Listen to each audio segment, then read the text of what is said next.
¿Qué tal? ¿Cómo están amigos y amigas de esta comunidad? Como siempre un gusto, como siempre un placer que nos acompañen, que nos ayuden a comprender, a entender este mundo tan particular que nos ha tocado vivir, pero a la vez tan apasionante y tan interesante del análisis y de la opinión. Dicen por ahí que vivimos tiempos interesantes por diferentes razones y que sin duda alguna son definitorios en el derrotero del planeta. Veremos esto hasta dónde llega. Y hay temas importantísimos que tratar que escapan de la coyuntura, en definitiva, que es la hipocresía, por ejemplo, al manejar ciertos términos, que es la hipocresía al momento de tu comportamiento, que es la influencia que tienes en materia de imagen, que es la forma de ejercer el poder en muchas oportunidades como tal. Vamos a abordarlos, por supuesto, con mis queridísimos y admiradísimos Ricardo Valdera. Rick, ¿cómo estás? Querido Jesús, querido Federico, muy bien, muchas gracias. Un saludo a nuestra querida audiencia. Un abrazo, Federico. Mi querido Fede Bonazo, ¿cómo andas? Bien, queridos amigos, muy contento. A pesar del mundo, hoy es un sábado donde estoy contento y muy agradecido con la audiencia de narrativas que nos hace el honor de ver estas conversaciones que tenemos todos los sábados. A ver, partiendo de ahorita que mencionabas del mundo, decía, creo que fue Galileo Galilei, ¿no? Y sin embargo se mueve. Y es que de repente te topas con los liderazgos actuales, por ejemplo, que hay en el planeta. Los liderazgos que están en los países que determinan las cosas, particularmente. Y nos encontramos con similitudes muy especiales. Desde esta postura de Vladimir Putin, por ejemplo, que lo decíamos hasta de forma de broma, de que se caza osos y muestra cómo los pasan en los memes cabalgando osos, ¿no? Con el torso desnudo, metiéndose al agua helada. Por el otro lado, Donald Trump, quien abiertamente se muestra como todo macho alfa frente a personajes como el propio Justin Trudeau.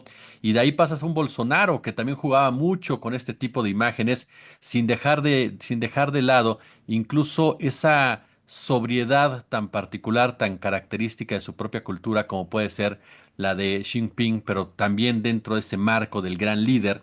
Y de ahí deriva a estos países que se encuentran donde nos ubicamos nosotros y demás, en donde también te topas con esas figuras, ¿no? De repente un Adán Augusto retando a golpes a la gente del PAN, un Yunes, el impresentable Yunes, diciéndole a otro senador del PAN, vamos a salirnos aquí a Reforma, agarrarnos a golpes, que hubiera estado maravilloso. Eso yo los hubiera ido a grabar, la verdad de las cosas. Pero pero esa es una forma de ser, de ejercer el poder que le ha hecho mucho daño al mundo. No sé si coincidan en eso, que nos ha llevado hasta donde estamos con esta visión de dominancia, de imposición, querido Ricardo. Sí, creo que me gustaría partir de que me ha tocado vivirlo muy de cerca y las implicaciones subsecuentemente. Creo que el ejemplo más tangible para mí es la construcción de la idea del macho mexicano que se narró a sí mismo Enrique Alfaro, por poner un ejemplo. Un Ok. tipo bravucón, que era muy confrontativo, que para hablar contigo se acercaba demasiado, invadía tu espacio personal, que incluso llegaba a tener interacción física, no me refiero a golpes, pero manoteos, ¿no? Esto se ha ido construyendo y más allá de ponerle un solo nombre, digo, hay ejemplos, pero, pero para mí es la estructura regular del ejercicio del poder y cómo se ve el poder. El poder es blanco, es heterosexual, es cisgénero, es macho y evidentemente es masculino. Partiendo de esta idea de poder que bien podríamos definir desde la concepción freudiana, también existen nuevas reapariciones de expresiones de poder. Por ejemplo, la contraposición a esto sería el poder colectivo. Y a mí me parece muy bello porque quiere decir que la utopía está acá. No vamos a salirnos del tanatismo en el que entramos todos los días y vamos a ejemplificar de esta manera. Siempre que existe un poder unificado, un poder centrado, un poder masculinizado, el poder capitalista, que es competitivo, que devora a la competencia y por eso tiene que ser muy macho, al mismo tiempo aparecen poderes, digamos, de una manera expresados más democráticamente, como son los poderes colectivos, los poderes civiles, los poderes sociales, lo cual ayuda a entablar el diálogo respecto al, de verdad, la construcción colectiva de una identidad política puede hacer frente a esta figura masculinizada y capitalizada del ejercicio del poder. En este escenario también aparecen otras discusiones como no solo son hombres representando el poder masculinizado capitalista, tenemos también el ejemplo de Angela Merkel, por ejemplo, tenemos también gobernantas que ejercen el poder desde una visión masculinizada. En ese escenario también podemos hablar de que estos mismos ejercicios se generan en la ciudadanía o se ven percibidos de la ciudadanía como un objeto de combate, es decir, a mí me parece que la lucha es muy clara cuando aparecen este tipo de poderes centralizados, hipermasculinizados, que confrontan a la ciudadanía se organiza.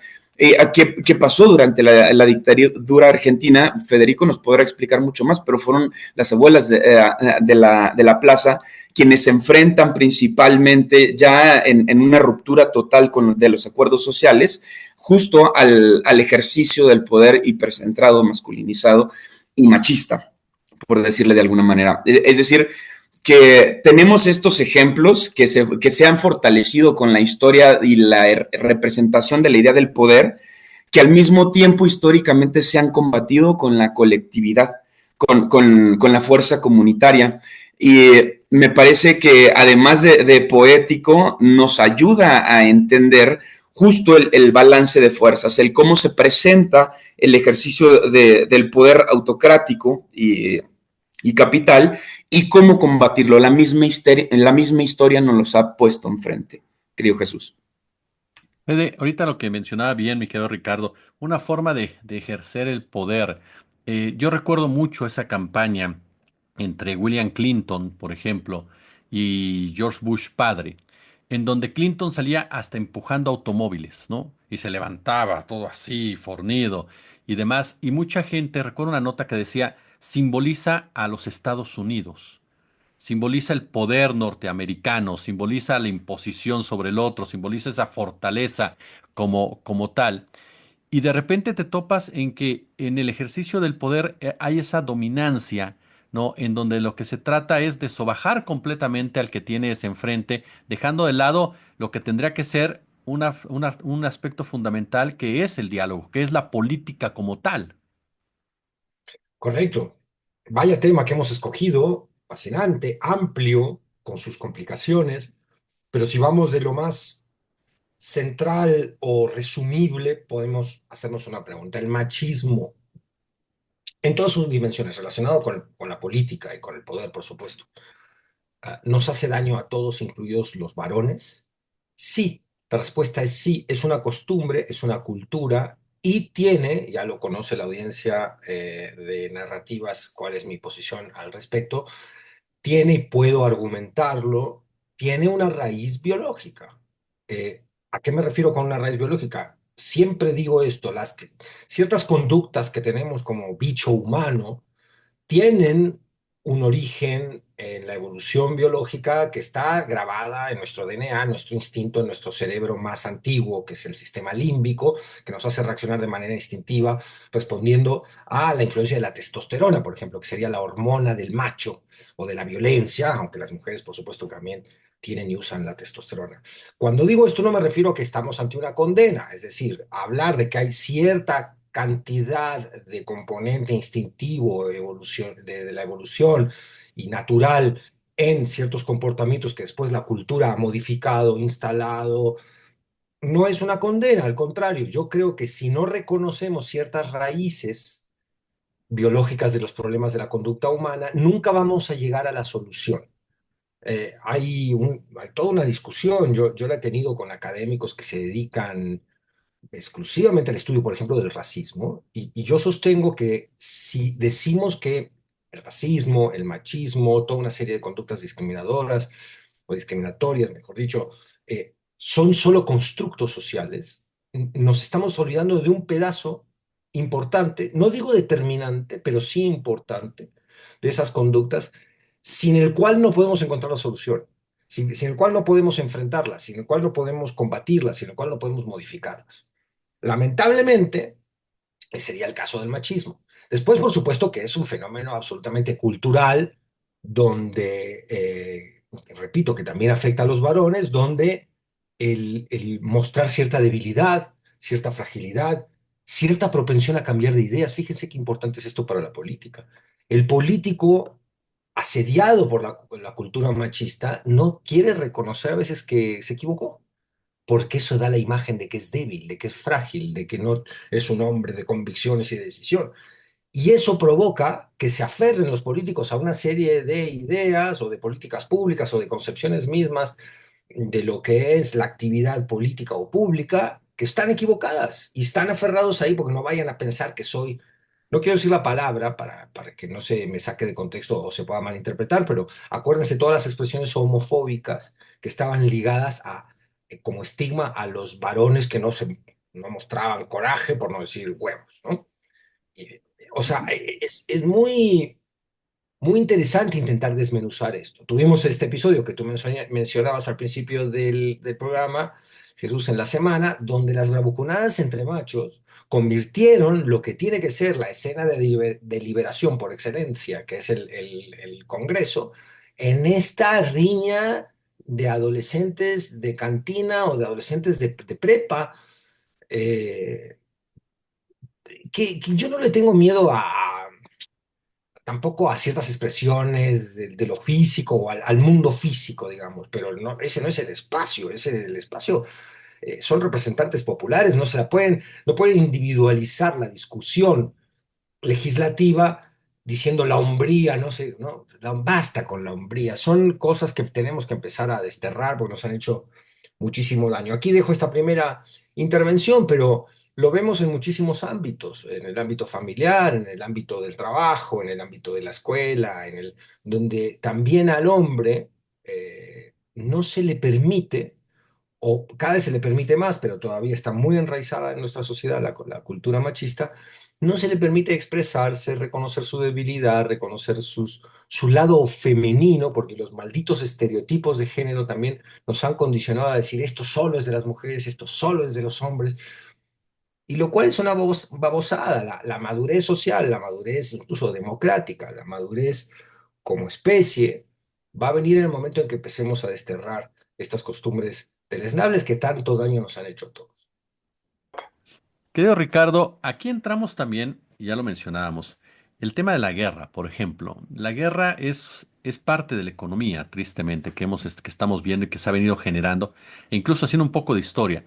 Desde la conformación del actual, digamos así, poderío o hegemonía occidente comenzó con la guerra, con las famosas guerras del opio, la guerra contra Japón, Bangladesh y la India, en fin, que cambiaron completamente este escenario del comercio y en donde a partir de ahí el invadir al otro, el quitarle al otro, se volvió determinante en muchos sentidos, e incluso el extinguir al otro.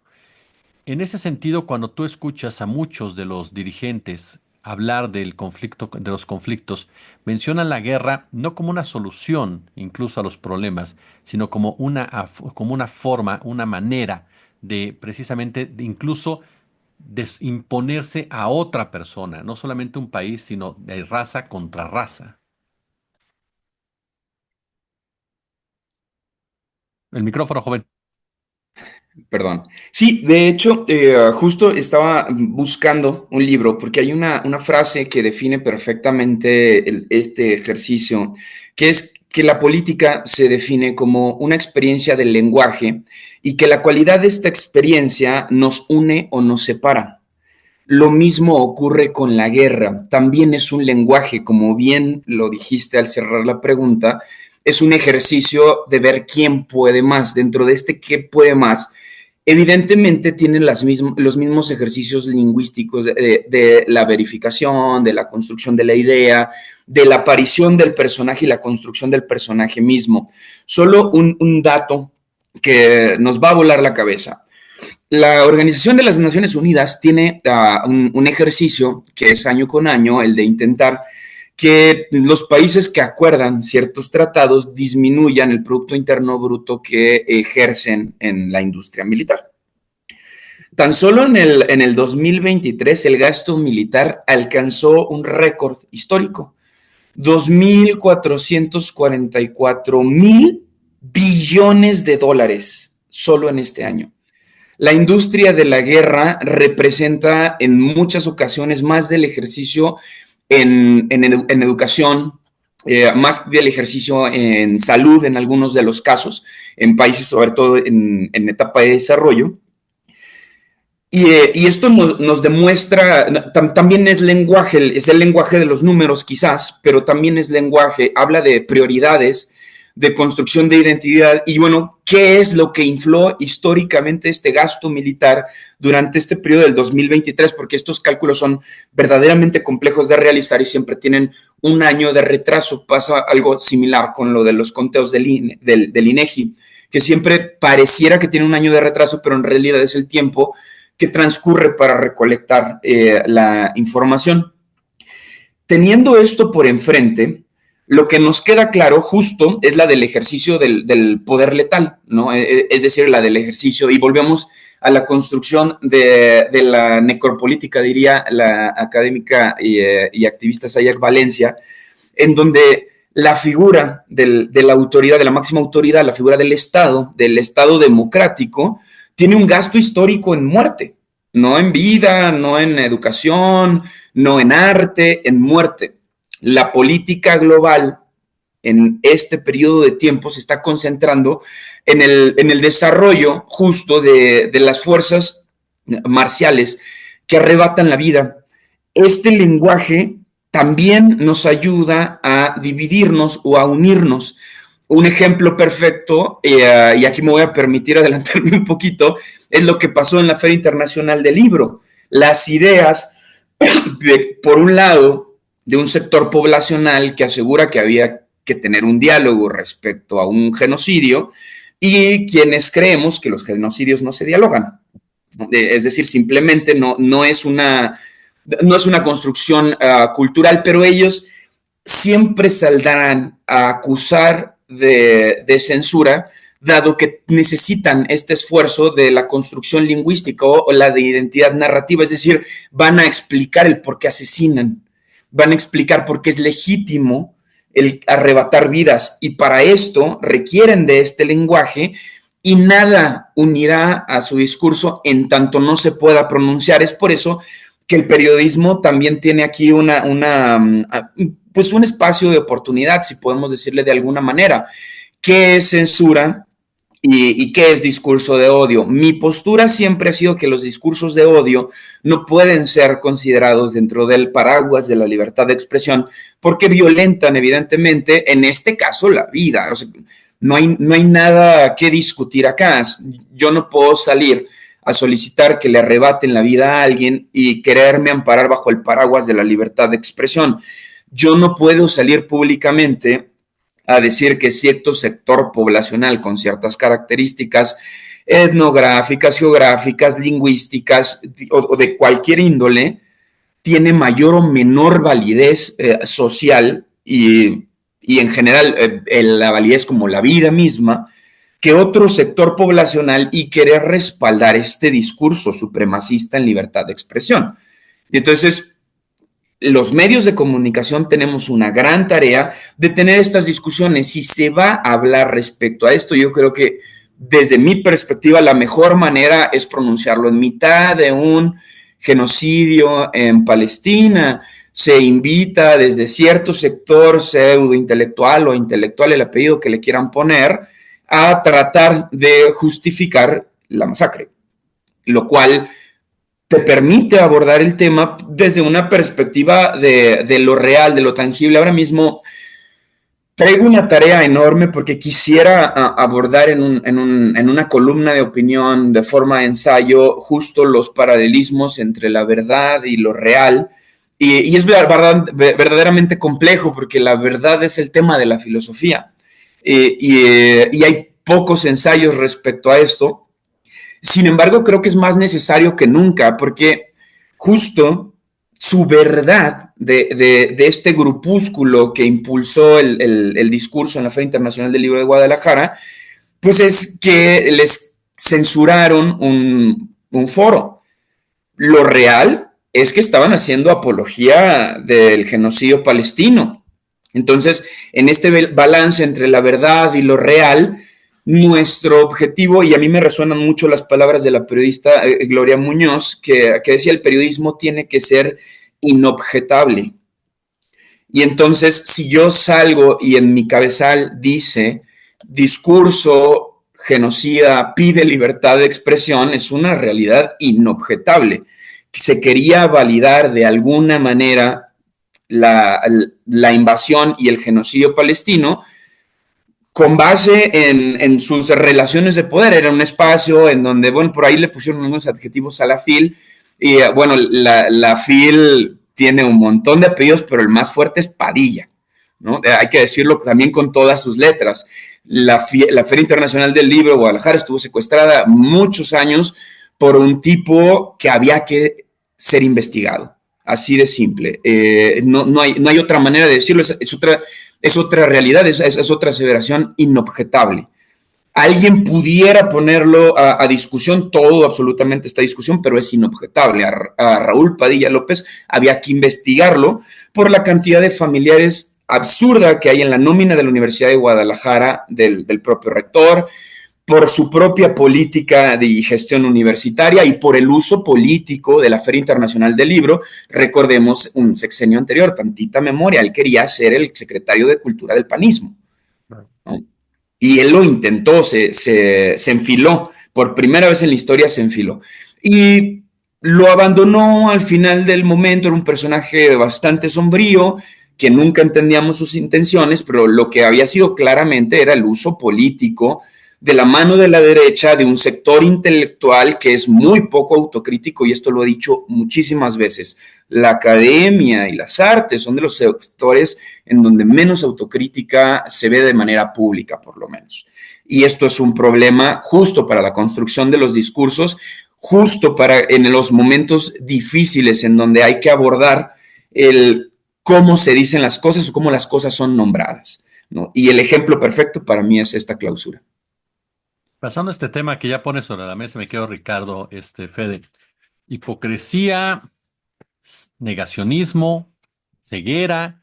Venimos de una discusión sobre decisión del Colmex de terminar su relación o por lo menos suspenderla con la Universidad de Hebrea. Se lanza un desplegado en contra de esta decisión del Colmex. Surgen otros pronunciamientos de académicos cuestionando a los que están cuestionando al Colmex. Y en ambos puntos, tanto en esta mesa de la FIL de Guadalajara, como en ese desplegado de los abajo firmantes pegándole al Colmex, no se habla de ciertas palabras, no se mencionan ciertas palabras, y sin embargo se habla de una necesidad de diálogo, se habla de una necesidad de apertura sin tocar de fondo el problema que se está discutiendo, que en este caso concreto, el genocidio palestino. Correcto. Bueno, esta parte de nuestro episodio de hoy directamente tiene que ver con las narrativas. Se construye una narrativa durante muchísimo tiempo en la cual el mundo cree que Israel está usando su legítimo derecho a la defensa. Israel, gobernado, siempre lo digo cuando me voy a meter en este tema, más vale hacer siempre este prólogo. No es lo mismo la, la etnia judía, el pueblo judío de Israel. No es lo mismo Israel que el sionismo. No es lo mismo el Likud, que es este partido de ultraderecha, conducido por un genocida. Esto lo de genocida no lo digo yo, ya lo dice la Corte Penal Internacional, lo dijo Amnistía Internacional, que había tardado como organismo de defensa de los derechos humanos bastante en pronunciarse al respecto. Ya hay consenso mundial de que estamos ante un genocidio. Pero ¿por qué tardamos tantas miles de muertes? O tardaron, mejor dicho, porque yo desde la primera, o sea, mucho antes del 7 de octubre sabíamos cuál era la postura de Netanyahu. Pero los que no la sabían o la querían seguir ocultando, ¿por qué tardaron tantos, tantos niños y niñitas que no se pueden defender, que perdieron la vida, o que fueron desgarrados, o que quedaron mutilados? Ellos, ¿qué culpa tienen de nada? Ellos son la prueba palpable, dramática y tan triste de lo lo que está ocurriendo allá es limpieza étnica, crímenes de guerra eh, y todos los crímenes de lesa humanidad enlistados así del primero hasta el último. Lo que hemos estado atestiguando y seguimos atestiguando día con día es una atrocidad del mayor orden de inhumanidad, de violencia homicida, de crimen masivo. ¿Por qué tardaron tanto en usar la palabra famosa, que incluso es una palabra que nosotros a veces nos restringimos en usar en redes sociales o en programas como este, porque es una palabra condenada y está condenada por los algoritmos, porque los programadores de los algoritmos han querido contribuir a la narrativa de que Israel se estaba defendiendo del terrorismo y no que estaba empezando una nueva oleada de limpieza étnica. Y cuando construimos de esa manera la realidad, podemos pasar años haciendo destrozos y crímenes horripilantes, convencidos de que no lo son, que han sido el holocausto del pueblo judío perpetrado por los nazis. ¿Cómo pudo un país entero, Alemania, todos los alemanes o una mayoría inmensa de alemanes, estar convencidos de que ese holocausto y las cámaras de gas eran lo correcto? Haberse creído que el pueblo judío era el causante de todos sus males. Entonces, aquí la gente que se pregunte hoy, oigan muchachos, ¿de qué va este episodio de narrativas? Porque no entiendo de qué va. No está sola, yo estoy con ellos. O sea, estamos hablando de muchas cosas muy complicadas al mismo tiempo, que las podríamos resumir como los lastres culturales que tenemos como sociedades y como mundo global para avanzar hacia a una mejor sociedad. El machismo ha sido uno, la profunda hipocresía es otra, las narrativas constructoras de falacias autojustificativas de crímenes de lesa humanidad es otra. Es decir, estamos hablando, enumerando en este episodio de narrativas diferentes lastres que tenemos culturales con su raíz biológica que nos impiden mejorar y que nos permiten avanzar en crímenes terribles sin abrir los ojos, sin despertar. Ahora, una porción importante del mundo está despertando, porque ya la evidencia destruye a la narrativa, que es algo de lo que hemos hablado también antes. Cuando el teléfono celular empieza a compartir las imágenes del horror, de lo que está sucediendo allá, y de inmediato se vulnera esa narrativa que antes vivía también de que la información corría más lento. Entonces, yendo al episodio concreto de lo que ocurrió en la FIFIL, eh, fíjense qué nombre tan odioso le pusieron a la plática que estaban dando, instrucciones para hablar de Medio Oriente, como si ellos le fueran a decir al público que asistió a la conferencia o que pudiera ver la conferencia después en streaming, quién tiene permiso de hablar y basado en qué parámetros. Y obviaron la palabra maldita y obviaron que estos son crímenes de lesa humanidad y después obviaron todo porque fue interrumpido por unos manifestantes muy valientes que dijeron, no se discute, como muy bien señalaba Ricardo en su intervención, no, moralmente no hay espacio para negar, para el negacionismo aquí, no sé, el negacionismo, paréntesis, otro de los lastres culturales que nos impiden avanzar. No hay espacio, la evidencia es contundente. No podemos empezar a patinar en eufemismos, llamando a eso conflicto, llamando a lo que estamos viendo guerra, llamando a que eso es un asunto complejo. No, asesinar niños y niñitas que no se pueden defender no es complejo. Es un crimen muy simple, horripilante, hay que estar en contra. Por supuesto que también hay que estar en contra de actos que cercenan la vida, terroristas que cercenan la vida de niñitos judíos, israelíes y niños, por supuesto. Estamos en contra del crimen. Lo que pasa es que esto no es una guerra. Hay un Estado colonial, invasor, que está perpetrando a un ritmo acelerado también una limpieza étnica, porque les están impidiendo que llegue la ayuda humanitaria. Están jugando con ellos. Hay videos que son dolorosísimos, pero que tenemos que ver. Liberan prisioneros y los matan por atrás y juegan al francotirador a matar y le pegan en la cabeza a los niños. Han deshumanizado por completo a los palestinos. ¿Y cómo se consigue la deshumanización? Con un truco narrativo infame, que es el del estigma. Por algo los llaman a los palestinos animales o animales humanos. Empieza en el lenguaje.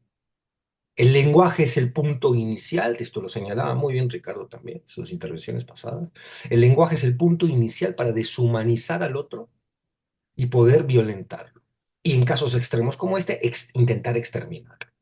Por eso yo estoy muy en contra de los estigmas, siempre, en todas circunstancias. Es el primer paso para la violencia política, la violencia nacionalista, la violencia étnica.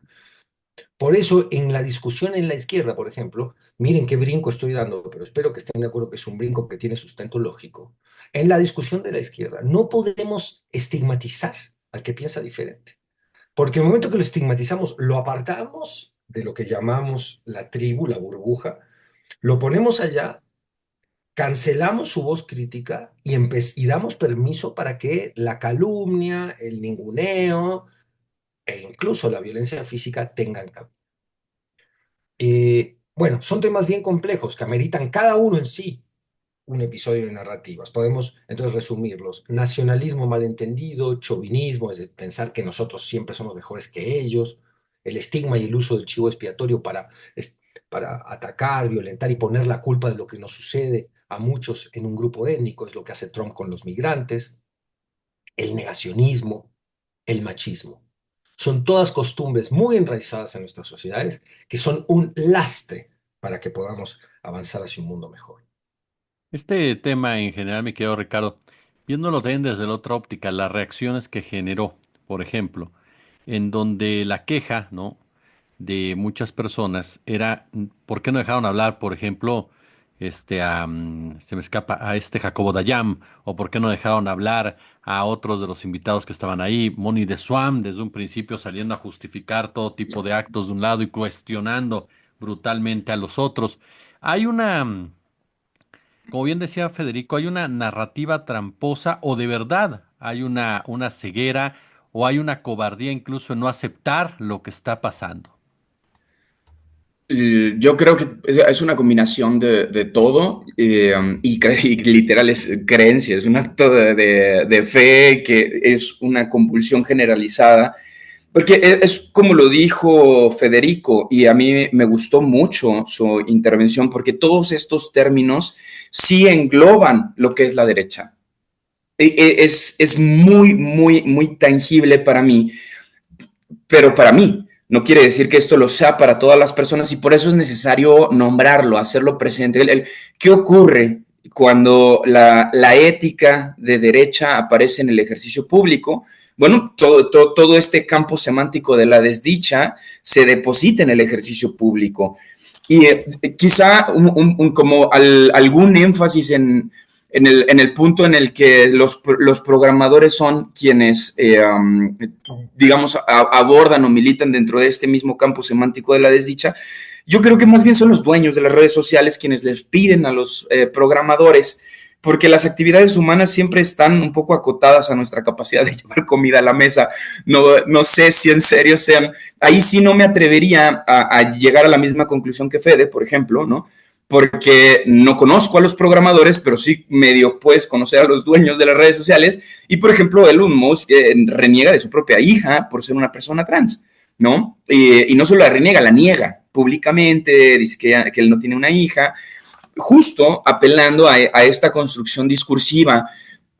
Yo de verdad no pienso que personajes como Vladimir Putin, como Enrique Alfaro, como Donald Trump, sean en lo íntimo ese personaje que salen públicamente a demostrar que son. Es decir, tal cual lo dijo Federico, es una construcción lingüística que tiene que demostrarse con ciertas características que se asumen son de la masculinidad empoderada. Sin embargo, los estudios de las masculinidades pueden dialogar respecto a un hombre puede ser emocional, un hombre puede llorar, puede ser sentimental, y es justo la construcción social de estos personajes en colaboración con los medios de comunicación y el reforzamiento de las instituciones como la iglesia que le dan esa categoría de masculino o femenino. Todas las personas podemos ser todo, o así lo veo yo. Y sin embargo, justo estas características, la política, me regreso a esta frase que sale, yo creo que esta es como la 9ª vez que recomiendo este libro, narrativa, Pero es que de verdad es Ya muy le bueno. otro, mano, ya le otro. Ya de otro, ¿no? No, es que Federico en lo que estaba hablando me la recordó Tienes por su muchos libros definición. atrás, le otro, mano. Oye, este particularmente es bueno. Y justo en esta definición de la política como práctica lingüística, me parece que es muy tangible que justo si es una práctica lingüística, tiene el personaje en cuestión que proyectar esto. Y es por eso que luego tenemos personas, por ejemplo, el sexenio pasado tuvimos la población LGBT más onerosa en la historia del Congreso mexicano. Sin embargo, eran personajes que tenían prácticas narrativas muy parecidas a las del macho patriarcal, justo porque el poder así se visualiza. Esa es la idea, la idea que con el lenguaje le damos forma, que tenemos del ejercicio de poder, aunque el poder puede hacer muchas cosas y se puede ejercer de muchas maneras, hay gente también con capacidades muy limitadas, como Enrique Alfaro, que su identificación del poder es solo eso. Y entonces su personaje tendrá que salir públicamente a hacer solo eso, ¿no? Un hombre autoritario, incapaz de controlar sus emociones, ya saben, el típico chico FIFA que le pega a la pared.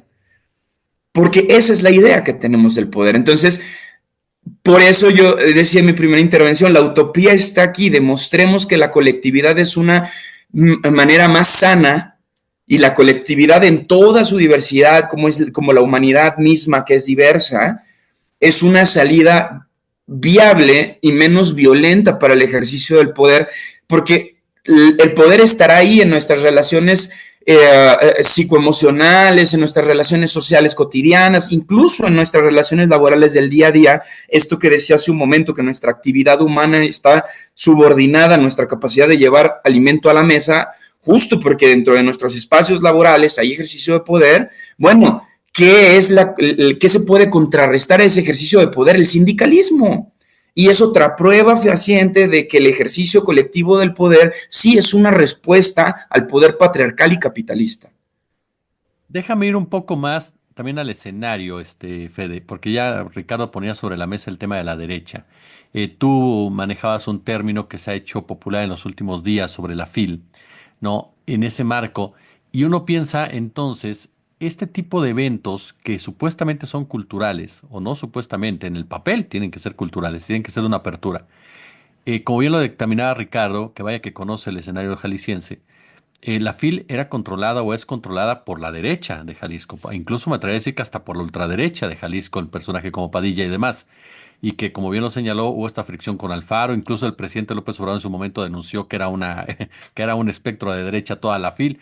Y de repente empezaron a abrir ciertos espacios para ciertas voces que llegaran también de la izquierda.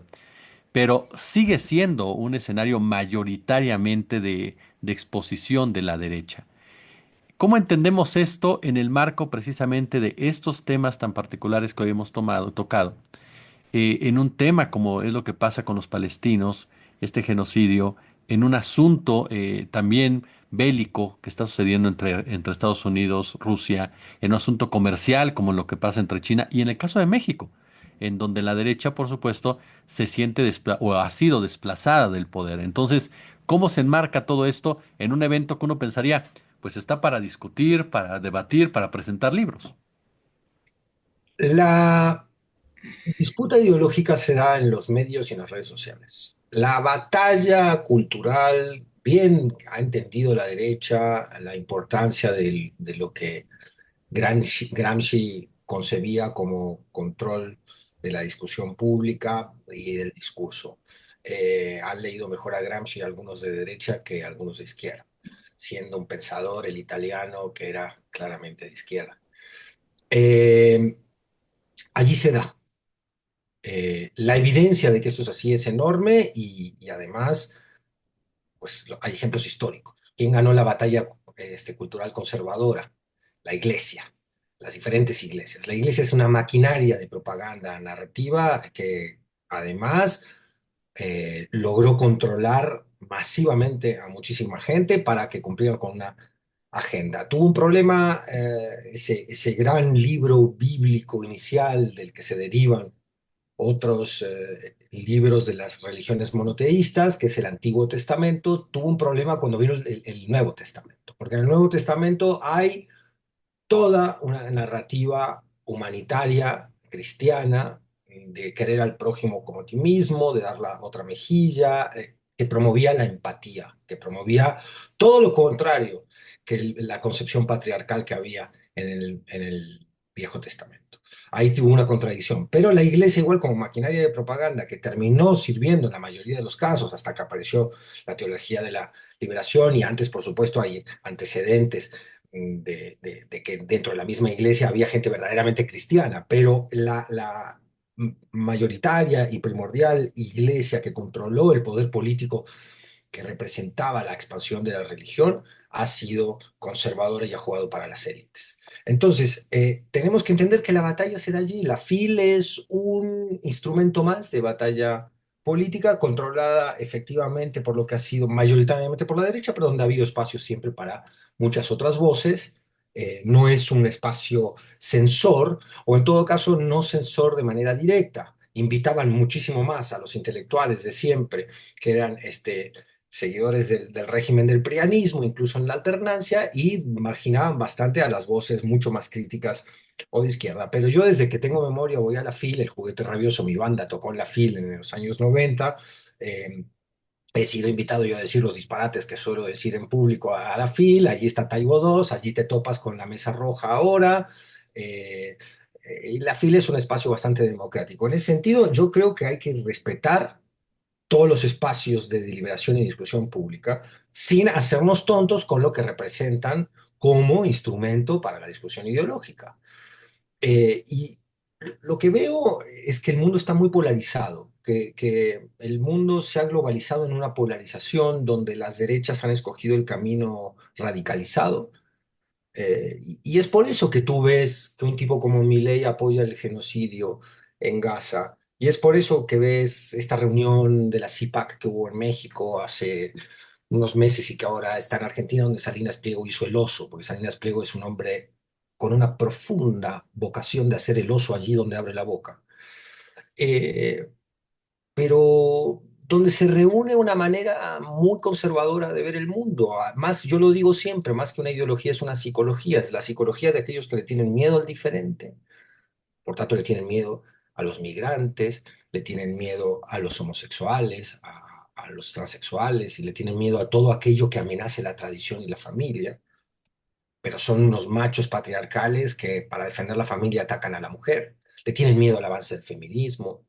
En todos ellos, si te das cuenta, como decía Verástegui ahí en su discurso, en su speech infame, hablaba de la ilusión del hombre argentino y acá, tierra de hombres argentinos, nunca menciona a las mujeres, como si las mujeres argentinas o del mundo no existieran. En el lenguaje, amigas y amigos, empieza siempre la instalación de ciertas narrativas. ¿Por qué el lenguaje inclusivo, aunque puede resultar tedioso, a veces complicado, enredado, es importante? Lo dijo la presidenta Sheinbaum, porque lo que no se menciona suele ser marginado de la realidad y del análisis. Es importante decir las mujeres también, cuando nos referimos a la raza humana, no solo el hombre. Todas esas construcciones lingüísticas están siendo desafiadas y qué bueno. Pero esta reacción de la ultraderecha polarizada es una reacción también de machos ofendidos y temerosos con el avance del feminismo. Coincide toda esa psicología con la agenda del gran capital. El gran capital que dice, no, a ver, ¿por qué? ¿Por qué hay una cosa que se llama democracia? Otra se llama Estado de Derecho y otra más se llama derechos humanos que a mí me está estorbando para hacer negocios. Yo lo quiero todo. Como le dijo Zuckerberg a Roger Waters, ¿por qué no me das una de las canciones de Pink Floyd para Facebook? Y Waters le hizo, tururú, tururú. No, no lo puedes comprar todo, compadre. Tienes un pedazo del mundo, todo no lo puedes comprar. Tiene que haber un límite a tu codicia. Y lo que vemos es los empresarios rebeldes contra el Estado, que no quieren pagar impuestos, se unen y entran en este discurso anarcocapitalista, del cual ha hecho eco ahora Salinas Pliego, que tiene, como lo habíamos hablado en el episodio pasado de narrativas, ya su propia sucursal del Atlas Network, que es este gran consorcio de derecha internacional en México. Yo veo que está muy polarizada la discusión y lo peor que podemos hacer es abonar a un maniqueísmo, a una polarización chafa. Polarizados moralmente estamos, los que estamos a favor de un mundo solidario, donde no haya ciudadanos de primera y de segunda, donde se reparta la riqueza y la propiedad, donde haya construcciones que permitan ejercer resistencia al colonialismo y al imperialismo. En ese sentido, ahí hay un nacionalismo bueno, también lo comentábamos en el episodio pasado de narrativas.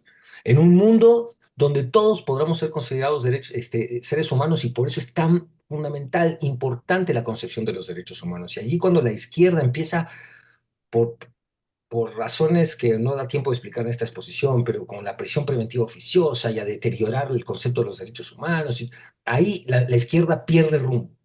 Los derechos humanos son un concepto, una construcción que nos permite igualarnos. Y la igualdad ante la ley, la igualdad entre seres humanos es lo mismo un niño palestino que un niño judío, es lo mismo un niño guatemalteco que un niño rico de New York. Eso es fundamental entenderlo. Es un concepto clave, el de la igualdad.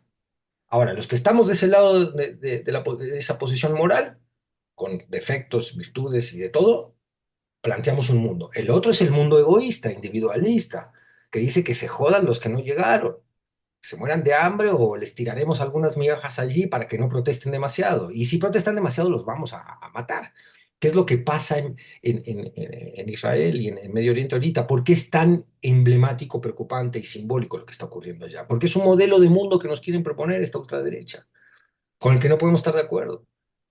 Jacobo Dayan, volviendo a él en esta conferencia, hablaba de que, bueno, en México también, o no me acuerdo en qué posteo en las redes, dice, bueno, en México también hay crímenes deleznables contra seres humanos todo el tiempo. Sí, sí, sí, por supuesto. Y además, la denuncia de un crimen no anula la denuncia de otro crimen. Tenemos que ser sensibles a todo lo que sucede en todos lados, y particularmente viviendo en México, a lo que sucede en México.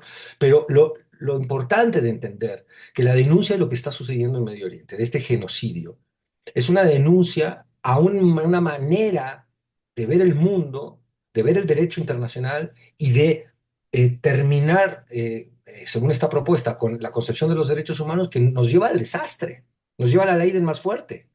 Es anticivilizatoria. Por eso Pablo Magluf y todos los tarambanas que piensan que allí se está realmente ejerciendo una defensa de los valores de Occidente, no están entendiendo, o si lo están entendiendo, porque algunos de ellos no son tontos, sino que son perversos.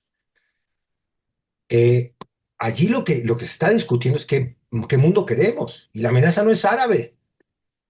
La amenaza no es árabe. La amenaza es ese enclave colonial que los Estados Unidos, Occidente, tienen allí en esa región del mundo. Hay que entenderlo de una buena vez por todas. Entonces, bueno, cierro la intervención. Acá hay un librito. Y ustedes ya lo saben, es mi gran maestro. Para mí no ha sido solamente un astrónomo. Carl Sagan ha sido uno de los principales filósofos del siglo XX, y que se me vengan los filósofos, no tengo problema. Discusión. ¿Era Carl Sagan un filósofo, sí o no? Planteo un debate abierto con el que quiera discutir que lo era. Para mí es uno de los grandes pensadores del siglo XX. Y este cuate hizo este libro, Sombras de antepasados olvidados, haciéndose una pregunta. ¿Cómo nos metimos en el lío en el que estamos como humanidad? ¿Y cómo podemos resolverlo? Y para poder resolverlo y entender cómo nos metimos en este lío, aquí se toca todo lo que hemos hablado en este episodio de narrativas: el machismo, el colonialismo, el supremacismo, el racismo. ¿De dónde viene?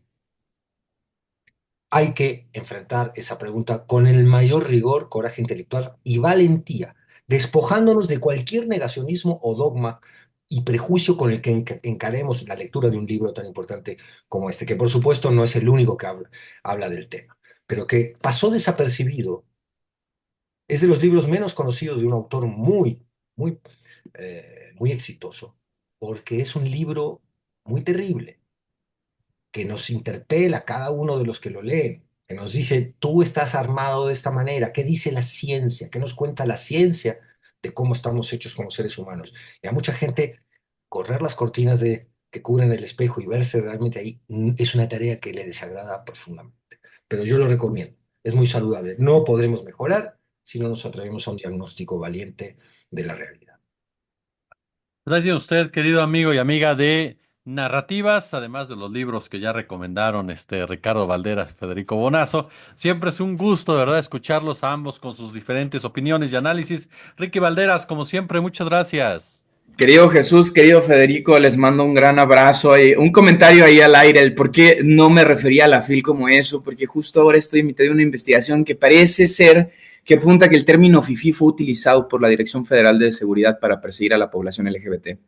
Entonces, tengo indicios, no pruebas, ya hay varias fichas que apuntan hacia allá y quiero analizar bien justo ese discurso. No me quiero montar, no quiero hablar como un policía espía de los años 80. Entonces, voy a tener cuidado. Y les mando un gran abrazo. Evidentemente, mi amigo Federico no sabe de esto, ni siquiera lo he publicado. No hay manera de que la gente, a menos de que No, haya no lo sabía, no lo sabía. al archivo, pues se ha enterado, no tiene ninguna malicia lo que acaba de hacer Federico. Y evidentemente, ¿no? Sin embargo, sí quería decir el por qué no me refería así a la feria.